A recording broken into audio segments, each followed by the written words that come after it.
BJP Musi నిద్రలో భాగంగా మలక్పేట్ శాలివాహన నగర్లో నిద్ర చేశారు ఎంపీ లక్ష్మణ్. మూసీ నివాసితులకు బీజేపీ అండగా ఉంటుందన్నారు. మూసీ నివాసితుల ఇళ్లను కూల్చే ప్రయత్నం చేస్తే బుల్డోజర్లకు అడ్డంగా నిలబడతామన్నారు. మూసీ ప్రక్షాళన చేయాలంటే అనేక మార్గాలున్నాయన్నారు లక్ష్మణ్. అధికారానికి వచ్చిన తర్వాత కాంట్రాక్టుల జోబులు నింపడానికి మార్గాలు అన్వేషిస్తున్నారు. అందులో భాగంగానే ఈ యొక్క మూసీ ప్రక్షాళన. మూసీ ప్రక్షాళన బీజేపీ వ్యతిరేకం కాదు. మూసీ శుద్ధీకరణ చేయాలి, పారిశుద్ధ్యంతో నీటి ప్రవహింపజేసేలాగా నల్గొండ ప్రజలకు కూడా, భాగ్యనగర్ ప్రజలకు కూడా ఉపశమనం కలిగించాలి.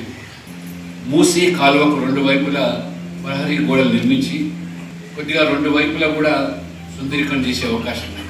కానీ పేదల ఇల్లు బుల్డోజర్తో కూల్చివేస్తామని చెప్పి అహంకారపూరితంగా మాట్లాడడం ముఖ్యమంత్రి, మంత్రులు, ఇది దేనికి సంకేతం? అంటే మీ ప్రతాపం పేదల మీదనా అని ప్రశ్నిస్తే బీజేపీని కూడా విమర్శించారు.